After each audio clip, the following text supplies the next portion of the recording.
السلام عليكم ورحمة الله تعالى وبركاته، إخواني متابعي قناة قبسات نورانية، بارك الله يومكم. نلتقي اليوم لنتعرف على 10 نساء لا يدخلن الجنة، فهل عرفتموهن؟ نبدأ بتعريف اللعن. اللعن لغة: أصل اللعن في اللغة الطرد والإبعاد على سبيل السخط، أو الطرد والإبعاد من الخير، وكلاهما بمعنى واحد، لكن قد يختلف المعنى بحسب قائل اللعن. فإذا كانت اللعنة من الله تعالى في الآخرة فهي العقوبة والعذاب والطرد من رحمته. تعريف اللعن اصطلاحا: جاء في المفهم للقرطبي قال: وهو في الشرع البعد عن رحمة الله تعالى وثوابه إلى ناره وعقابه. اللعن هو الطرد من رحمة الله، ولا يدخل الناس الجنة إلا برحمة الله عز وجل. قال رسول الله صلى الله عليه وسلم: ما منكم من أحد يدخل الجنة إلا برحمة الله تعالى. قيل: ولا أنت يا رسول الله؟ قال: ولا أنا، إلا أن يتغمدني الله برحمته. رواه البخاري ومسلم. ونتيجة ذلك كله أن اللعن هو الطرد من الجنة. في المرتبة الأولى الواصلة. الواصلة هي التي تقوم بوصل شعر بشعر آخر، ومنه الباروكة. والمستوصلة المفعول به، ذلك بناء على طلبها. عن أسماء بنت أبي بكر قالت: جاءت امرأة إلى النبي صلى الله عليه وسلم فقالت: يا رسول الله، إن لي ابنة عريسا أصابتها حصبة فتمزق شعرها، أفأصله؟ فقال: لعن الله الواصلة والمستوصلة. وعلة اللعن تغيير في خلق الله. في المرتبة الثانية الواشمة. الواشمة هي التي تغرز الإبر بالبدن ثم تحشوه بكحل أو نحوه. عن عبد الله بن مسعود رضي الله عنه قال: لعن الله الواشمة والمستوشمات والنامصات والمتنمصات والمتفلجات للحسن المغيرات خلق الله. رواه مسلم. ومعنى ألفاظ الحديث كالآتي: الواشمات اسم فاعل مؤنث من الوشم، والوشم هو النقش في البدن بواسطة الوخز بالإبر ثم وضع لون على محل الوخز. والواشمة هي الفاعلة للوشم، والمستوشمة الطالبة للوشم التي يقع النقش على بدنها. وإنما ذكر النبي صلى الله عليه وسلم الإناث بحسب الواقع، وإلا فلا فرق بين الواشم والواشمة في الحكم، فكلاهما مغير لخلق الله. في المرتبة الثالثة المتفلجة. التفلج برد ما بين الأسنان، والمتفلجات جمع متفلجة، وهي التي تبرد ما بين أسنانها وإظهارا للصغر وحسن الأسنان. قال رسول الله صلى الله عليه وسلم: لعن الله الواشمات والمستوشمات والنامصات والمتنمصات والمتفلجات للحسن المغيرات خلق الله. رواه البخاري ومسلم. والمتفلجات للحسن هن اللواتي يتفلجن ويفرقن بين الأسنان من أجل الحسن والجمال، وكأن فاعله بذلك لم يرضى بما قسم الله عز وجل له من الحسن والجمال، فذهبت تغير خلق الله عز وجل بنفسها.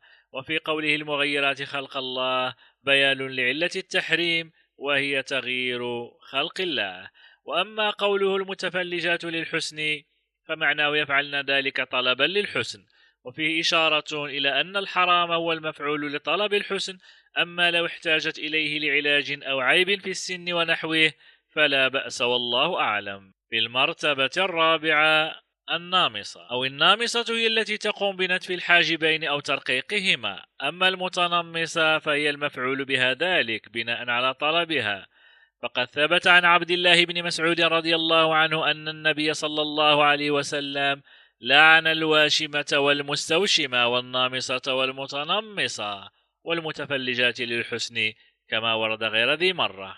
وروى أبو داود في سننه عن ابن عباس رضي الله عنهما قال: لعنت الواصلة والمستوصلة والنامصة والمتنمصة والواشمة والمستوشمة من غير داء.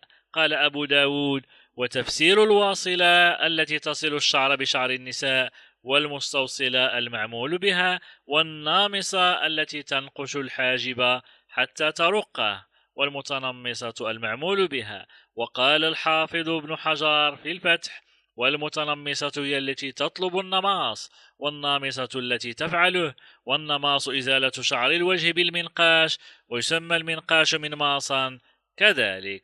وأما سبب تحريم هذا الفعل فهو مشار إليه في الحديث نفسه، وهو محاولة تغيير خلق الله تعالى، وفي ذلك نوع من الاعتراض على أمره سبحانه. في المرتبة الخامسة المتشبهات بالرجال.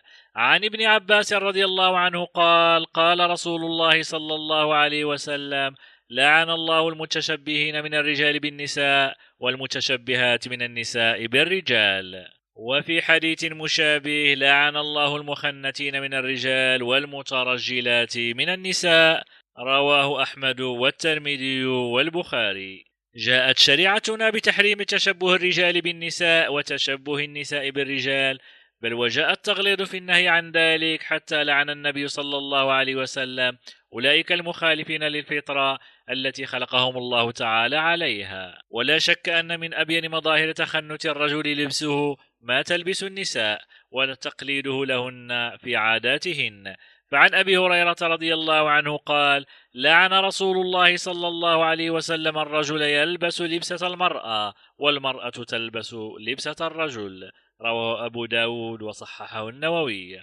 وقالت عائشة رضي الله عنها: لعن رسول الله صلى الله عليه وسلم الرجلة من النساء. رواه أبو داود. قال المناوي رحمه الله: لأنه إذا حرم في اللباس في الحركات والسكنات والتصنع بالأعضاء والأصوات أولى بالذم والقبح، فيحرم على الرجال التشبه بالنساء، وعكسه يحرم على النساء التشبه بالرجال في لباس اختص به المشبه، بل يفسق فاعله للوعيد عليه باللعن. في المرتبة السادسة مغضبة زوجها. أيما امرأة باتت وزوجها غضبان عليها إلا لعنتها الملائكة. كذلك قال رسول الله: تحذير للمرأة من أن تغضب زوجها وتسعى في إلحاق الأذى به بغير حق، فلا يجوز لها، ينبغي لها أن تساهم في راحة باله وطمأنينة نفسه وانشراح صدره وقرة عينه. يجب أن تكون السكن الوحيد له الذي يسكن إليها. ألم يقل سبحانه: لتسكنوا إليها؟ روى البخاري عن أبي هريرة رضي الله عنه قال: قال رسول الله صلى الله عليه وسلم: إذا دعا الرجل امرأته إلى فراشه فأبت عليه لعنتها الملائكة حتى تصبح. ولفظه في مسلم: إذا باتت المرأة هاجرة فراش زوجها لعنتها الملائكة حتى تصبح. في المرتبة السابعة زائرات القبور. عن ابن عباس رضي الله عنهما قال: لعن رسول الله صلى الله عليه وسلم زائرات القبور والمتخذين عليها المساجد والسرج. مسند الإمام أحمد. وعن أبي هريرة: لعن رسول الله صلى الله عليه وسلم زوارات القبور. عن علي رضي الله عنه قال: خرج رسول الله صلى الله عليه وسلم فإذا نسوة جلوس، فقال: ما يجلسكن؟ فقلنا: ننتظر الجنازة. قال: هل تغسلن؟ قلنا: لا. قال: هل تدلين في من يدلي؟ قلنا: لا. قال: فارجعن مأزورات غير مأجورات. رواه البيهقي وابن ماجه. في المرتبة الثامنة النائحة. أما النائحة والمستمعة فقد نهى النبي صلى الله عليه وسلم عن النوح، وقال: 4 في أمتي من أمر الجاهلية لا يتركونهن: الفخر بالأحساب، والطعن في الأنساب، والاستسقاء بالنجوم، والنياحة على الميت. وقال: النائحة إذا لم تتب قبل موتها تقام يوم القيامة وعليها سربال من قطران ودرع من جرب. أخرجه مسلم في صحيحه. فبين صلى الله عليه وسلم أن النياحة على الموتى من أمر الجاهلية المذموم، فالواجب تركه. وروى أبو داود رحمه الله عن أبي سعيد رضي الله عنه عن النبي صلى الله عليه وسلم أنه لعن النائحة والمستمعة، كما لعن الله الخامشة وجهها، والشاقة جيبها، والداعية بالويل والطبور. رواه ابن ماجة عن أبي أمامة رضي الله عنهما.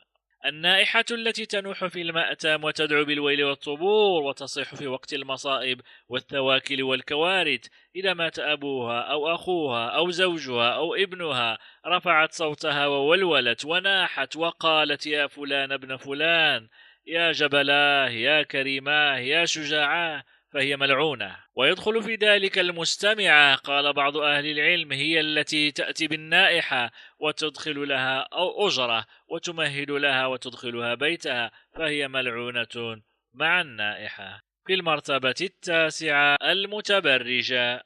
عن أبي هريرة رضي الله عنه أن رسول الله صلى الله عليه وسلم قال: صنفان من أهل النار لم أرهما: قوم معهم سياط كأذناب البقر يضربون بها الناس، ونساء كاسيات عاريات مميلات مائلات رؤوسهن كأسنمة البخت المائلة، لا يدخلن الجنة ولا يجدن ريحها، وإن ريحها لا يوجد من مسيرة كذا وكذا. أخرجه الإمام مسلم. وهذا الحديث من معجزات النبي صلى الله عليه وسلم ودلائل نبوته، وحتى يكون لكل النساء نصيب في جنة الله ورضوانه.